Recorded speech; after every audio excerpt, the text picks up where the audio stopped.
So I'm reading an article written by Tom Wooten about how there are advantages in bipolar, and it's no longer about if there are advantages, but why there are advantages and how there are advantages. And if you've been watching any of my videos, I've talked quite a bit already about my own personal experience and how I feel that a lot of it is advantageous, and also why that is. So for me, it's not a question of if personally. So it's only been recent in actual scientific inquiry that there are advantages. And I guess maybe it's not that recent, because there's that book called A First-Rate Madness, and one of the people featured in this article actually wrote that book, and I have that book and I've never read it. I'm not sure why. I think it just seems so wordy, and I guess all books are actually wordy, but just the formatting and everything, it just didn't jive with my brain, so I never got that interested in it. Tom wrote an article about these distinguished panelists who gave a presentation in their research about their research into why people with bipolar disorder tend to exhibit advantages in some parts of their life. So the fact of the matter is that they do exhibit advantages in some parts of their life, and they're trying to figure out why. If they want to look for some possible hypotheses, they can watch my videos, or I might actually contact them and just tell them. The First Lady, Sherry Johnson, says people with bipolar disorder tend to work harder towards their goals and refuse to give up long after normal people do. And well, why could this be? One thing I can think of off the top of my head is that maybe people with so-called bipolar disorder have goals that are more in alignment with the actual universe and not just personal, greedy little goals. And even if their goals are maybe a bit more self-centered, they might actually have very positive intentions with their goals.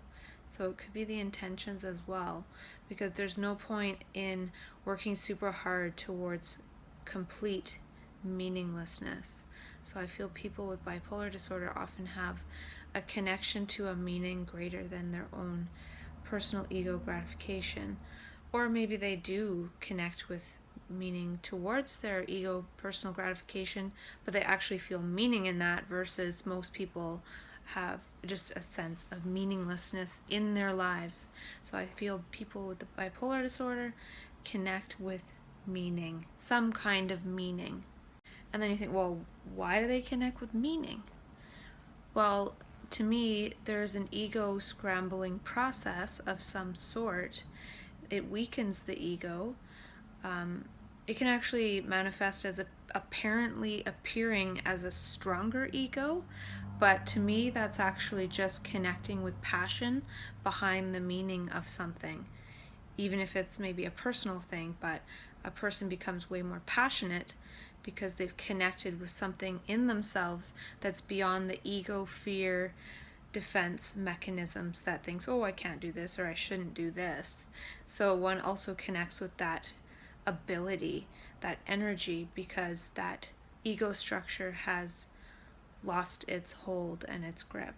And since a person, I've talked about before, isn't thinking in this self-reflexive, destructive, circular way, it's not wasting that energy. It's like if a person were thinking that way, the water just goes around the paddles and sort of spreads everywhere, and it's a waste of energy. It dissipates energy, and a person is able to channel energy in a certain way, perhaps because there's more meaning and passion behind that. So a person might actually seem more like they have more of an ego, but they don't necessarily. It could be whatever the energy is that is driving them is creating that manifestation of themselves as passionate and, not going to put up with someone's crap, and they're just going to go about doing what they know they need to do.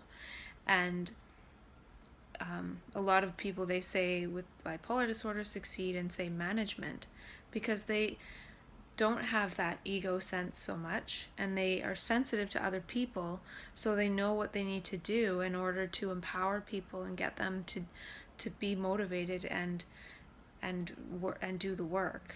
So it's a sensitivity to that. And this lady also is wondering, like, why people are more successful. Well, again, the energy that's driving the success is something beyond personal ego success. It's usually for a greater something.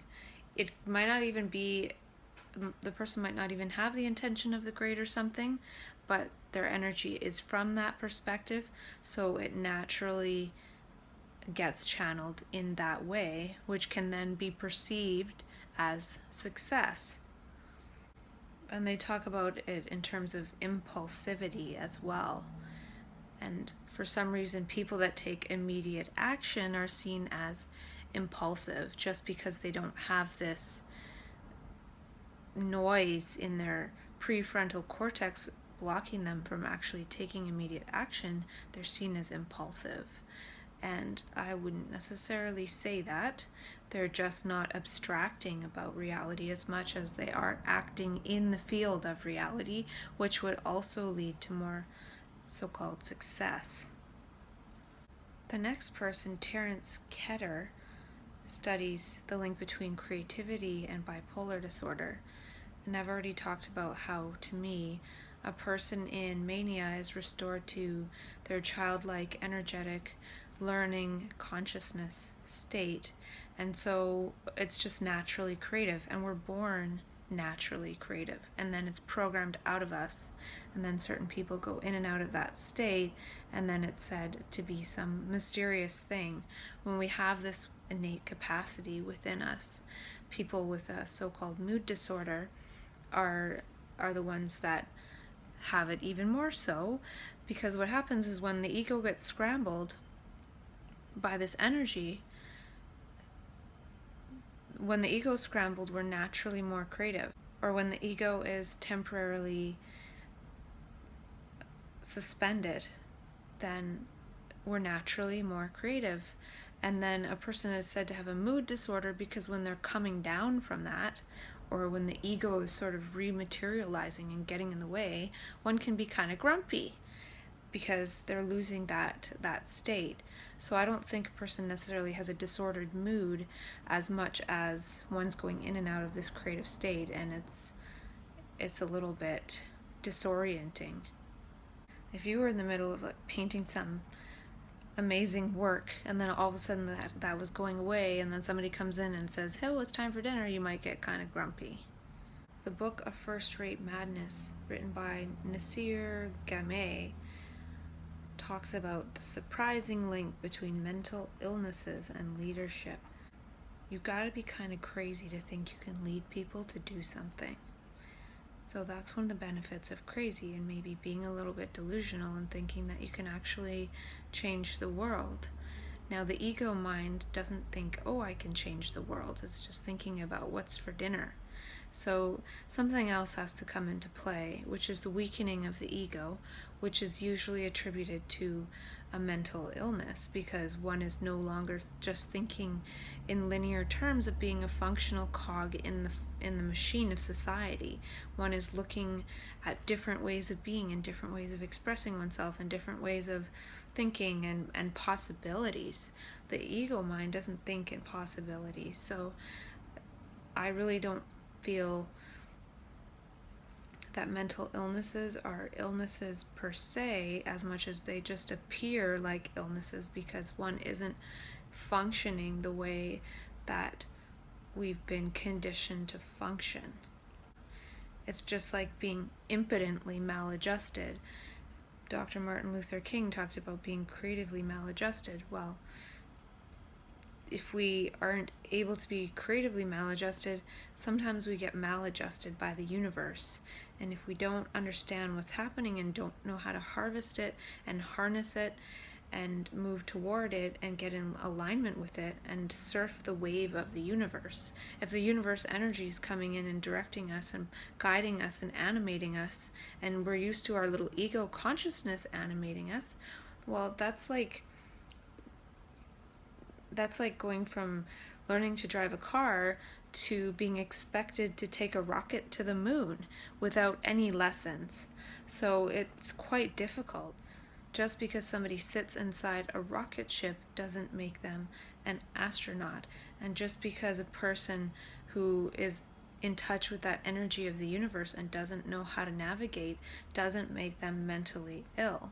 It's just not knowing how to operate that way. And then unfortunately, usually we get funneled into a chemical prison or a chemical ego band-aid when the ego is losing its hold on us. And that's one of the purpose of this energy coming in, is for the ego to lose hold on us. So we will look around, so we will do things differently, so we will alter the structure of society because it's not fair and it's not just, and there are so many people suffering, and we don't realize that the people that are suffering are us. And he also asks why bipolar is associated with so many positive outcomes while at the same time causing such devastation. Well, if you think about it, bipolar again is a suspended ego state. So when one's in that state, one is not thinking about the consequences to oneself. It's all or nothing. It's like how Stephen Kotler talks about somebody riding a huge wave and surfing, and if they make just the slightest error, they could die. Well, when this energy wave of the universe comes in through somebody and is animating them, it's not animating them as in the normal consciousness, as in, oh, well, I better think about this and ponder about this for 10 years before I do it. No, it's action now. And each little micro decision leads to the next. And it's not a decision made by the ego consciousness, it's made by the universe. And it's almost like the universe is making us surf its wave in daily life. And some of us surf it, even though we've never done it before. And some of us fall flat on our face, and some of us die, and some of us break into a million pieces and have to be put back together again. And that's the thing, is it is a catastrophic thing. It's not this safe little thing, and we've created these little safe lives for ourselves with our little ego mind directing us and keeping us safe, and that energy comes in through us and channels through us, and we don't have a choice. It's going to make us surf that wave, and it's kind of, I don't know if it's luck of the draw or what, but it's just a wave. That wave doesn't necessarily care about if it devastates our ego life. It's actually trying to break up our ego life. So even if it is a catastrophic failure, it's still a success for the universe because it's broken up an ego into a million pieces. And it's unfortunate that so many of us just end up medicalized for the rest of our lives, but if we could really see what was happening, even if we did crash into a million pieces, we would begin the process of putting ourselves back together again, just like Humpty Dumpty. Bipolar is kind of like Humpty Dumpty syndrome. And Tom works on the how aspect of how to create positive outcomes for people with bipolar. And he offers a course, and he does some really great work. And what I would like to work on, and I already am working on it, and I have been for quite some time, is I feel there is a universal energy behind the process. And I say that because when a person starts experiencing these waves of energy and this cycle from up to down, it's not something a person can necessarily control. And Tom talks about that, and he talks about how we can't control it, so we may as well learn how to understand it and work with it. And so in that way, it's a process of the universe. It's something like we're all a part of the universe. We're not separate from it. We're in it. We are it. And so this energy comes in and animates us in different ways. It doesn't change us into some other species. No, it animates us as human beings in ways that human beings act at one time or another in their life. So it doesn't really add anything necessarily new to the spectrum of possible behaviors per se. Maybe the delusion stuff, but that's definitely part of the learning process, because even children have so-called delusions and aren't quite sure about how reality works and have unfounded fears, just like that happens again in bipolar disorder, in mania and psychosis. And to me, that kind of proves the whole, not proves, but it's just another element that the ego is suspended or kind of deleted or totally messed, because a person goes back to thinking there's monsters in the closet, which is sort of the pre-ego state of a young child. So it's reality testing all over again. And it's like wanting us to learn. This energy wants us to learn. It is learning itself. It's learning about itself. It is itself.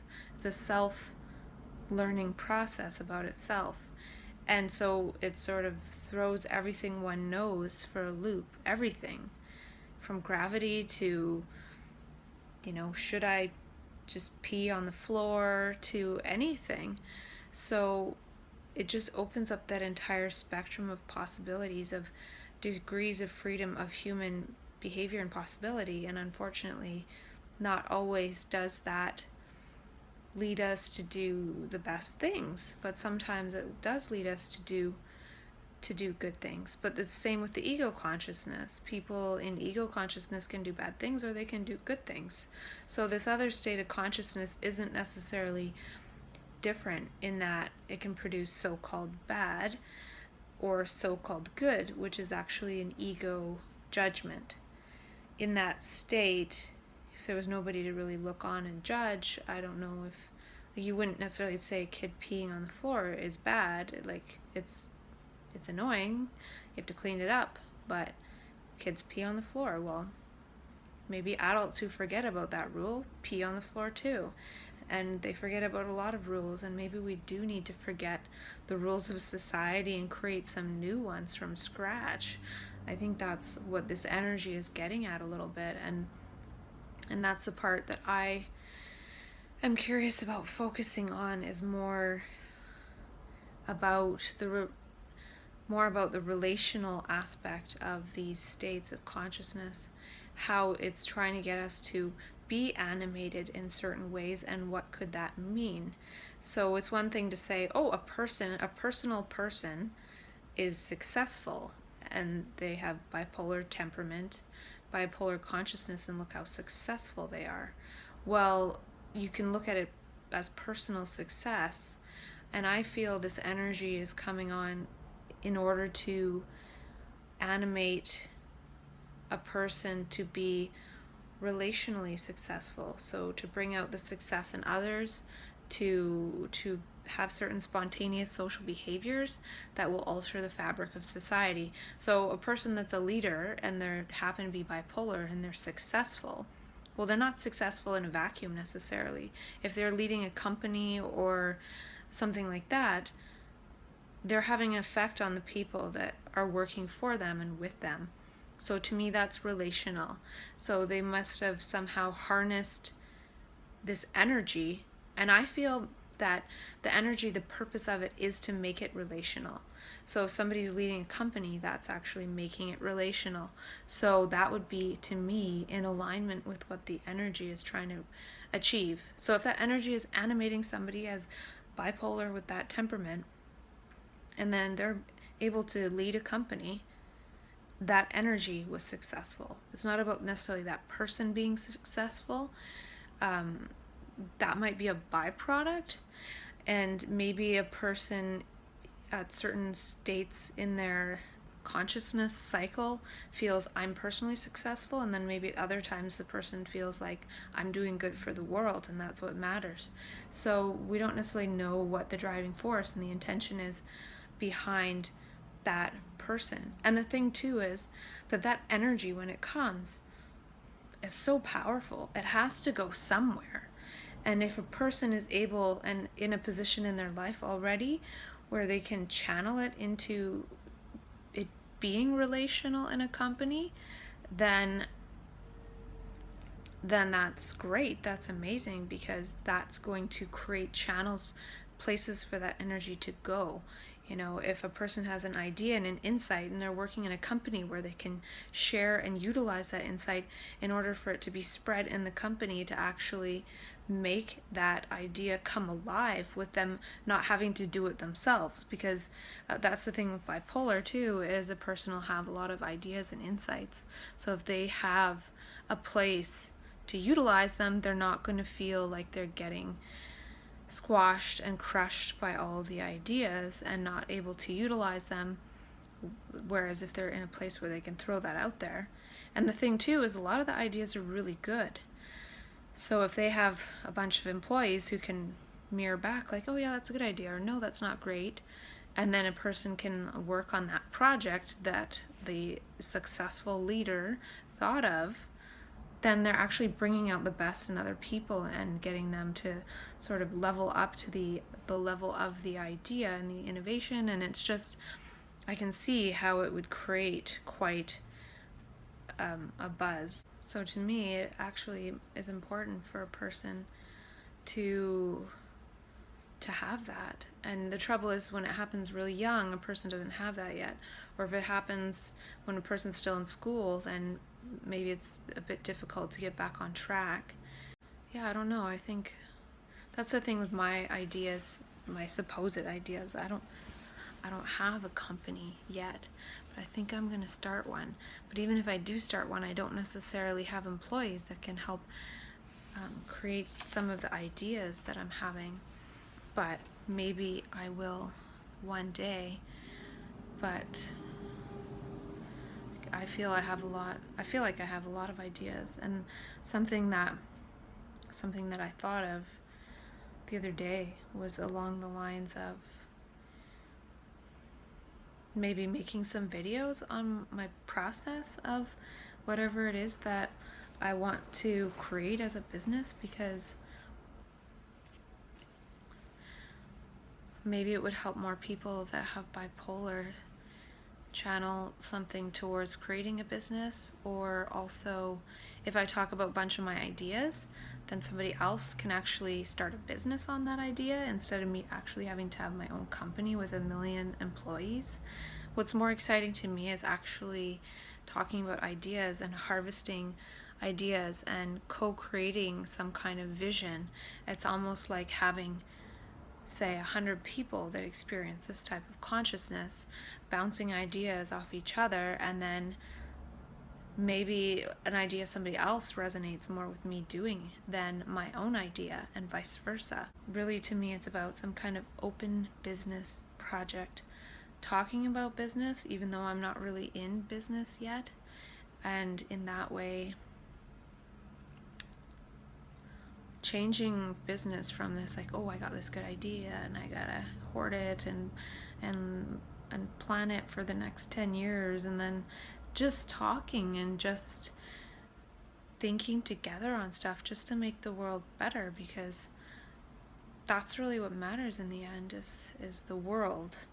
And so this is more in alignment with my feelings about this energy, and how this energy is to be made relational, and it's for the world. And It's to create the spontaneous social behavior. So this behavior would be talking openly about my ideas. I'm not saying they're the greatest ideas in the world. I'm just saying this idea is about talking about ideas instead of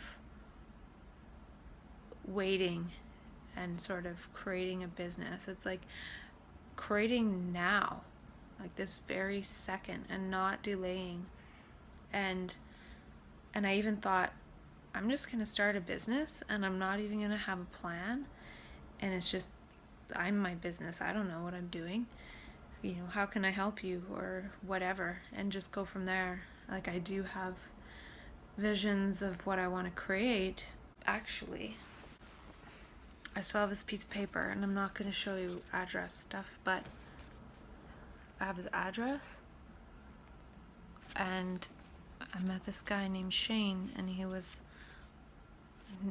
nearly homeless, and he told me to create the Dream Center, which was a place for homeless people to go to get sober or whatever and restore their dignity and find meaningful work.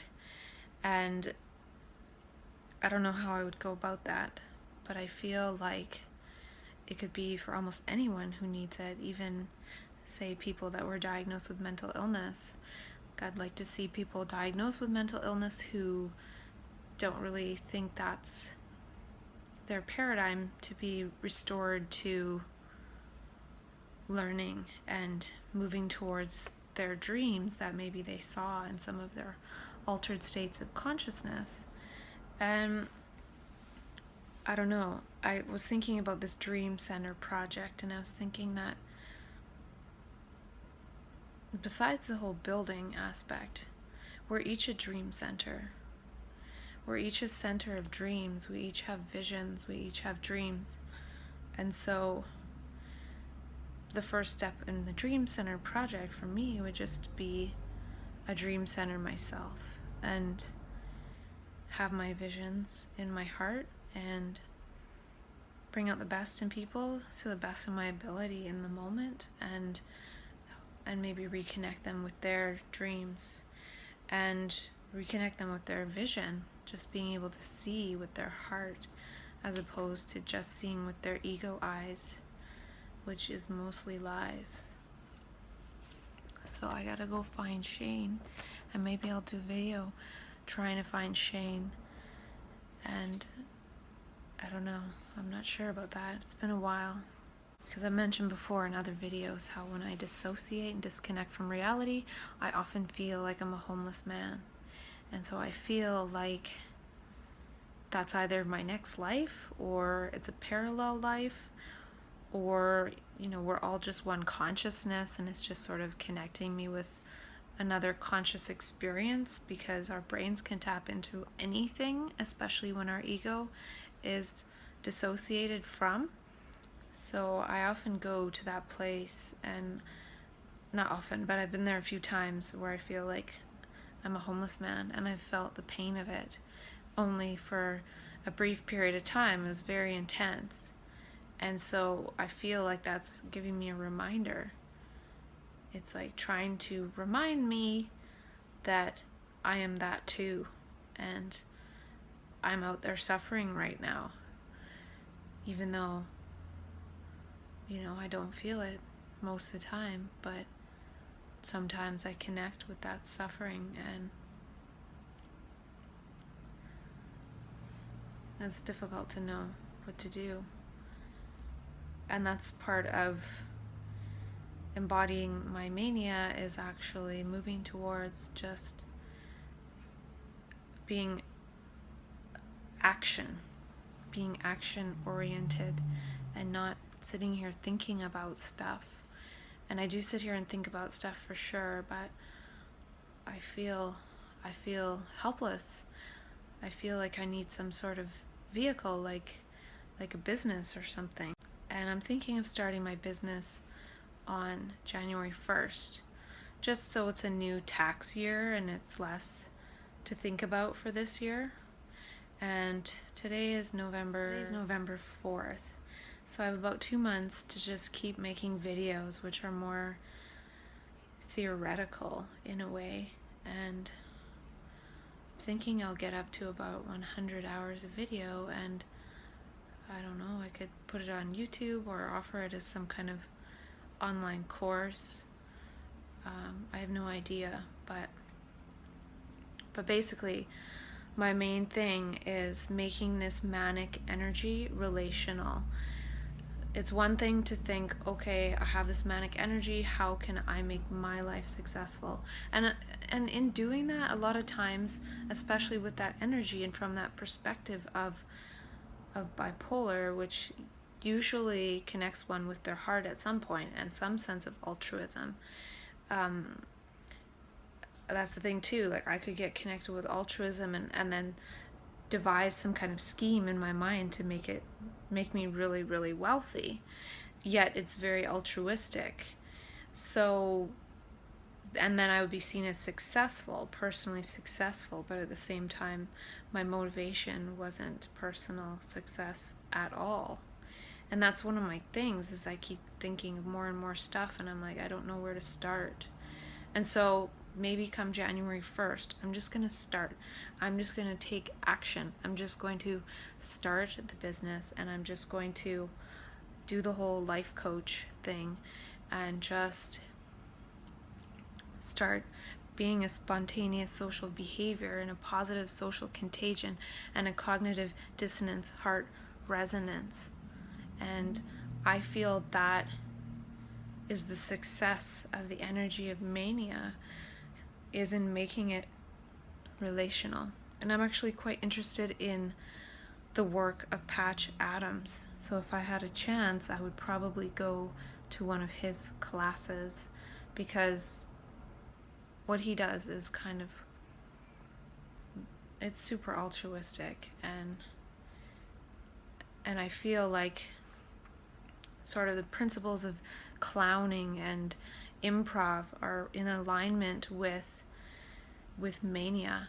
And I actually don't feel like, oh, I need to study improv and clowning, because when that energy comes, I'm just naturally that way, and I think people are naturally that way.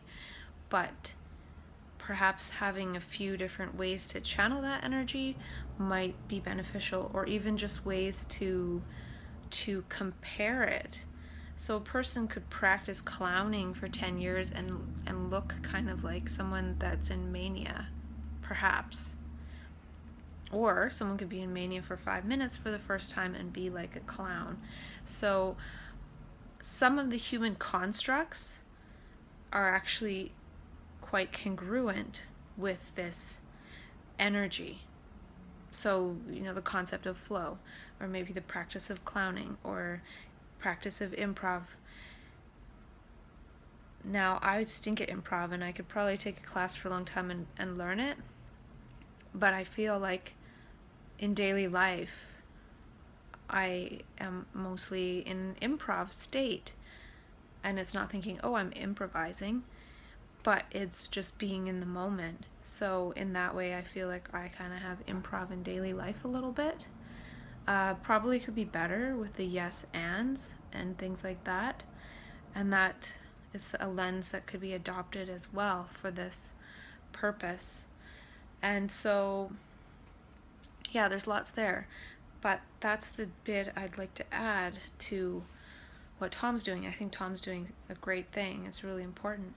And I feel like I wouldn't do the same thing he's doing, because that would be pointless. He's already doing it. What I would do is really what I've been talking about in all these videos, until I recently read his article that made me realize that he's actually one of the people out there that really sees that there are benefits to being bipolar. And he even says, I am bipolar. And then people say, oh, you're stigmatizing yourself. But he's saying, well, I see it as a benefit, as a good thing. So for you to say, I should be upset about that, is actually stigmatizing. So if people were able to learn to function as bipolar, then they wouldn't self-stigmatize, and so they wouldn't get offended if somebody says, you are bipolar versus saying you have bipolar disorder. Because Tom's saying if you say I have bipolar disorder, you're saying you have an illness or you have a disorder or something's wrong. Whereas if you are bipolar and you own it and you can operate as that and use the advantages and work so the disadvantages are very, very, very minimal, then it's not really a bad thing. And I like the way he talks about that. So I would like to go back to saying I am bipolar, when before I've been saying, oh, I'm not sure if I have a mental illness, I'm not sure if I have bipolar disorder, but I could say I am bipolar. I have that up and down perspective, I have that consciousness, and for the most part I have it in order, and so I see it more as an advantage than a disadvantage. There are things sometimes that it's gotten out of control for me, so I haven't been able to get it completely in order, but it's never been, even if I go into the disorder and the awfulness, which I have several times, I'm able to bounce out of it pretty quick. And when I'm able to do that, I soon forget the disadvantage. I move on. I don't live in fear of it, even though it can be pretty bad. And I have had some hints of the disadvantage coming up recently, but I've been able to really be watchful of them and be mindful and talk to people and make sure that I'm able to stay in order, as Tom would say. So he says bipolar in order, and I would say bipolar in order for what? In order for what? I would say in order to connect with one's altruism and make it relational. That energy has to go somewhere. It can't be kept to oneself. And it's so powerful that the more one channels it somewhere, the better. And so I would say Tom is already doing this because he's created this great program called Bipolar in Order, and he's teaching and he's doing so many things with his life. So he's got it in order and he's channeling that energy. He's talking to people, he's helping people. So what I'm saying is what he's doing is part of what I'm saying is a missing piece. I'm not saying it's a missing piece in his program because he might talk about it. I don't know. I don't remember. But once a person is able to maintain their personal safety, one has to realize that one is going to be riding the wave of the universe, as the universe, for the universe. And so the more one can connect with one's altruism, with one's cause, with what one saw, what one got passionate about. So, it's called a mood disorder. Well, you get moody because you get passionate about stuff. And if you get mad about stuff personally, it's because the person's getting in the way of you being passionate about something.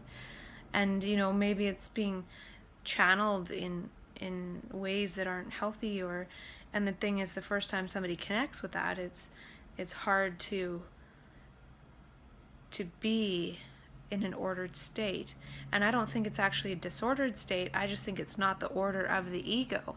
So that's another thing that is different too. It's bipolar in order. Well, it's the order of the universe. It's an order that is scrambling the ego. So the ego is disorder itself, but we don't realize that. And then this energy of the universe, this order of the universe, comes in and scrambles that up. But yet we're bumping up against the reality of ego thought, which is the collective society that we're usually a prison of, and it's trying to break us out of that prison, and it appears as disorder.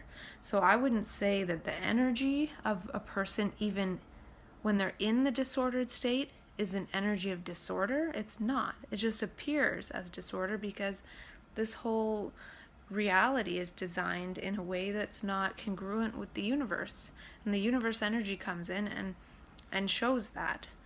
And so that's why a person will be like, I gotta get rid of all this stuff and I gotta buy all this new stuff, and it's trying to create something totally different. A person is in the creative state, and it might not manifest in all these healthy ways because a person will be like, I'm going to just buy everything, and because a person feels so abundant that how can one ever be in a state of lack? Like, all is here and now. So, and that's the truth as the universe would say, but that's not the truth necessarily in the ego reality. So it's a difficult lesson the first time for sure, but one can definitely get in some semblance of order. And that's the part that it's important to get into oneself in order to function in this society that we've created. But I also believe that this energy, part of the point of it is to start to change society. So to only get back into order in order to appease everyone around us and please everyone around us and function again in society, even though our energy is like tearing us apart inside, yet we're able to smile and nod and go about our day. I think that's missing the point a little bit too. That's kind of like building up Herculean strength in order to walk across the street. It's missing the point a little bit. So there's a few things in there that I've said that are different. The energy is the order of the universe. It appears as disorder when one's ego is being blown apart, when one's false structures are being blown apart. It appears as disorder, and it's going to reorder that person's life. And or even if a person falls flat on their face because they're in disorder, if one was just to create one's life again in the exact same disorder, it's going to create the exact same thing, because one in one's life situation was what was the precondition for that to happen, and that's trying to break it apart. It's trying to free the person. So to just plunk oneself down in the same old prison in the same old way and then just try to manage it's a good point to do, but at the same time it's also about, what is that energy trying to get me to change? What is that energy trying to get me to be in alignment with my own ego and with the society? And I'm saying it's actually really valuable to be able to, control oneself no matter the state one is in. That's very beneficial. But then from that strength, what was it that energy initially wanted you to do? Still go back to what I was trying to create and what I'm going to create, which is harvest your mania. So for me, I was talking about Shane and how I met Shane, and he said, create the dream center. Well, I could be completely readapted and in order in my life and in society as it's designed, comfortable again, managing my states and behaviors, and just again be a cog in the machine. Or I could think, well, now that I'm in order and now that I'm strong and now that I've spent 2 years getting myself able to still behave properly when this energy overcomes me, so I don't rip someone's head off, and that is of no advantage at all. Well, now I can think back to what it was that the universe wants me to do. And even though I'm not having the wonderful reward of high pleasure response, thinking about it or moving towards it, I'm still going to move towards it. I'm still going to create it.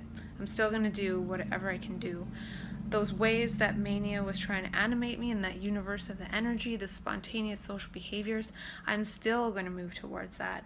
I'm going to practice that.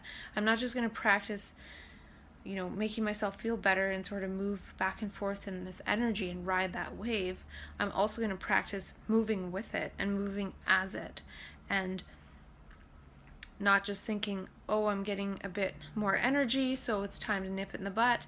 Thinking, I have a bit more energy, so I'm going to go downtown and give sandwiches to the homeless, which is something I would probably do in mania. So what would a manic person do? Can I still do that without that energy? Can I embody that? Can I make that relational? Can I make that energy relational even when I don't have the energy? And I think that's part of the, test in a way, because it's easy to do it when the energy's there. When that huge wave is there, it's easy to do it. It makes us do it. and we are it, and we're enjoying it, and we're in the state of joy by being that and doing that. Now, can we do that still without the energy, without the reward? Do we have to be a salivating dog in order to do that stuff? And I don't think so. So to become in order just to be cozy again defeats the purpose, because the initial wave of energy was anything but cozy, and it was saying, get off your butt and do something. I don't care what it is, do something, because sitting and thinking about something is zero power compared to the infinite power of a simple smile. So here I am sitting on my butt talking about this, but that's why I'm not going to release this until I've done something. That would just be silly. And so I've already experienced the process of being overtaken and animated by the energy, and I was out there doing stuff every day, but it was disordered. So I was in the order, the energy was the order of the universe, but I was disordered in my being able to make it relational and act it out and share it. So back to these people who are successful, they're able to embody it, make it relational, share it. I would bet that they wouldn't say that people with bipolar are like successful chess players. Probably not. I don't think that energy would let us just sit and play chess. It's going to make us go out and relate. And I would think that a lot of the successful leaders are the type that have to relate in some way, and it's that energy, that charisma of the universe that makes them successful and makes people maybe follow them in a certain way, or want to work for them and with them. And it could be even the energy that people could be diagnosed as bipolar if they faltered in some way. But maybe when the energy first came, they were always able to be that and just go with it, and never, like, if you're always channeling it, is it going to destroy you and make you fall? I'm not sure, and that's why I really feel it's important for me to get with the relational program. And I was saying before, when I was first in recovery, I was just having fun and laughing, and I was very relational. I wasn't thinking I'm trying to be altruistic or whatever. I was just being happy, silly, ridiculous, playful, fun, talking, smiling, laughing, and I never had any issues. And then I switched into helping other people and peer support, and I definitely went downhill, and I have had more struggles since. And when I think about it, it just might not be in alignment with that energy. That energy, maybe I had it still when I was in recovery, but I was always making it relational. I was always laughing and having fun with people. And then when I started in the other capacity, I wasn't working with very many people at all, very few, just supporting a few people. So I was in that relational space a lot less. And so I think there's something with that too.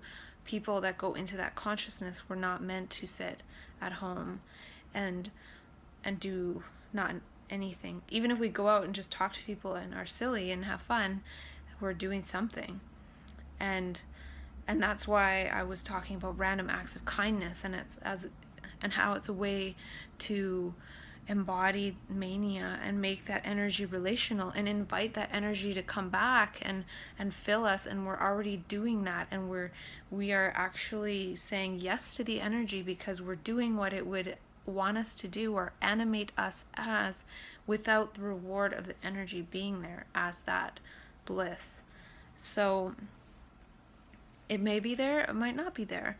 And do we need it to be there in order to do that?